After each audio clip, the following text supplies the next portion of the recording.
Hello, everyone. Atlanta Mayor Andre Dickens here.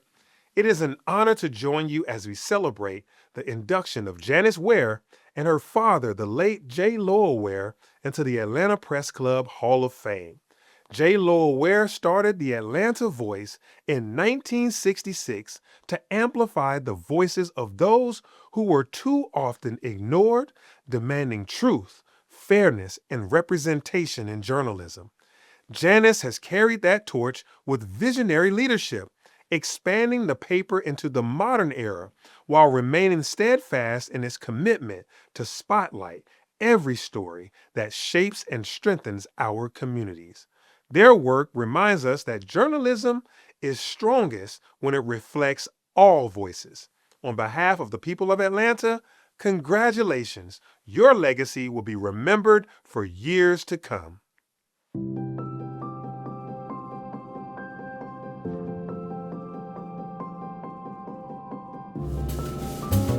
We don't call Atlanta a city in a forest for nothing. Beyond the literal abundance of our city's beautiful tree canopy, we are fortunate to have a wealth of homegrown visionaries shaping the metro area. One family that exemplifies deep roots and is planting their own trees of influence is the Ware family, specifically Janis Ware and the late J. Lowell Ware. They've done some great things for the community. And they did it with ease. They did it with their hearts. Print was something you were pretty sure that you could believe and lend some credibility to. And then bringing a paper into the community, it meant a lot because it said to the community, you have a voice, not only because I'm publishing it, but because I am here with you. From a printing press in the basement of the family home, to a commercial building on Pryor Street, to more than 1,800 affordable housing units in Atlanta's Mechanicsville community, the Ware legacy has grown into an incredible vision of family and community, thriving together. Grandfather was not a biased person. I've seen him sit down and have dinner with dignitaries, and I've seen him sit on the sidewalk and have dinner with those that most people would find undesirable, right? So he was a true human, people person, and he cared about Atlanta, he cared about this city a lot. But he was big on integrity and being authentic and a genuine person, and he didn't bite his tongue. Publisher, civil rights advocate, developer, J. Lowell Ware's life and legacy grew in many branches, but the role of father and grandfather reflect the core of who he was. So we're a close-knit family, pretty small. My grandfather only had two daughters, my mom and my aunt.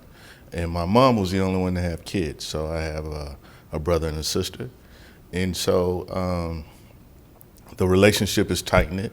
We call the paper our office the office, and I really distinctly remember spending more time at the newspaper with my grandfather than I did at his house. J. Lowell co-founded the Atlanta Voice in 1966 with Ed Clayton, a noted newspaper man with the motto, "A people without a voice cannot be heard." When Clayton died shortly after the printing of the first issue, J. Lowell took the reins and developed the publication, and many others through the years, into much more than a news source. It became a dynamic chronicle of community, empowering the voiceless and connecting the underserved. I think his passion came from seeing a need for those persons who were really trying to do extraordinary things in our city at the time, for providing them an opportunity for their stories to be told. He was big on everything being the truth. From the Atlanta Voice offices, which moved to Mechanicsville in 1970, J. Lowell noticed the decline and blight taking over. Vowing to restore the neighborhood, J. Lowell partnered with activist Rosa Burney. And the Summit Community Development Corporation was born in 1989. The Sumac Community Development Corporation was founded by my father. Today, Janis Ware continues to fulfill her father's vision. Mechanicsville was going through a pretty rough transition, and it became clear over a short period of time that she would be a force to reckon with. And so the community, both Summerhill and Mechanicsville, began to appreciate some stabilization and then some reversal from the general degradation and from some of the difficulties that it was wrestling with, trying to overcome. And those communities began to thrive. Either have to get into the event space or really master the digital space. Today, Janis Ware continues to fulfill her father's vision. While many newspapers have gone all digital, the Atlanta Voice continues to produce a weekly print edition. It's a really cool story on that. But the next generation staff are also following a modern approach with real-time news on its website and other digital resources via newsletters and social media. Janis was a student at the University of Georgia. She graduated from the University of Georgia. And when my father passed, she stepped up to the plate. She had a lot of great job opportunities and offers nationwide, and she chose to make the decision to stay here and to continue my father's legacy.